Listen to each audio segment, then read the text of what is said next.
Hello everybody, my name is John Harvey, and for today's Tech Talk, I want to be talking to you guys a little bit about Broadbank, what Broadbank is, and then the digital divide and Microsoft's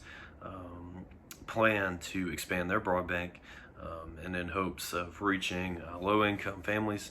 minority people groups, and people that don't generally have access to computers and digital devices in general. Recently, Microsoft actually announced a plan to expand their Broadbank, which is low-cost internet. So people that don't typically have access to internet or to digital devices, Microsoft is looking to kind of change that and to help people that are struggling digitally and people that just don't have access to that. And so in 2017, Microsoft introduced Airband, which is essentially using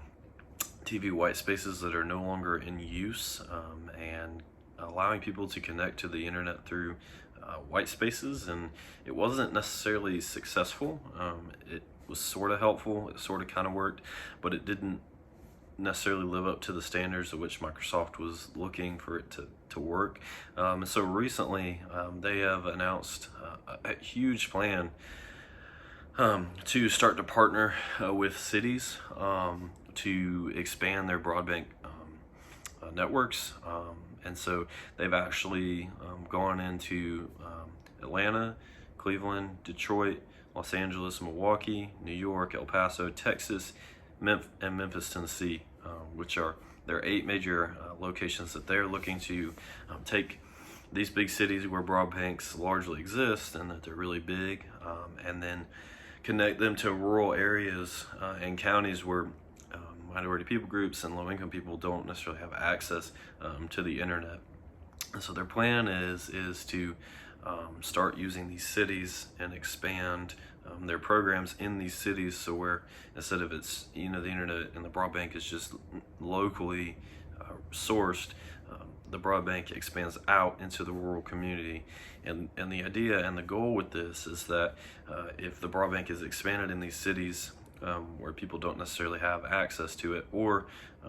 the broadbank is sped up or it's improved, that people will come in and have a desire to start using more digital formats and things like that. And this idea was actually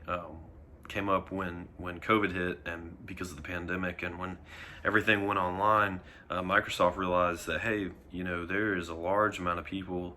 that don't have access to internet and don't have access to digital devices. And so Microsoft is really looking to do something about this and really looking to, as I said,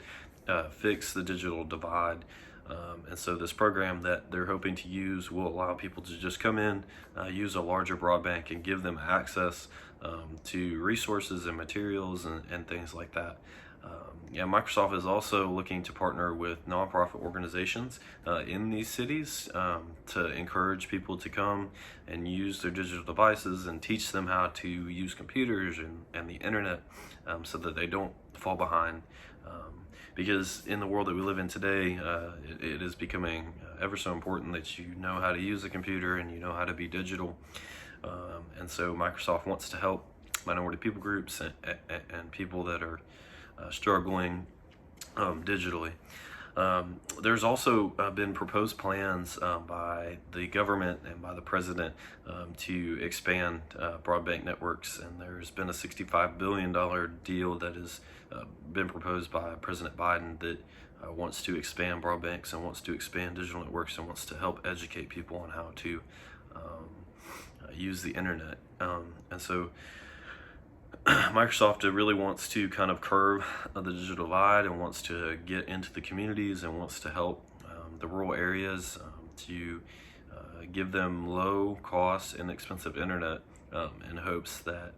people that are struggling in school, children and minority people groups will be able to keep up with the ever evolving digital economy that we now live in. So that's it.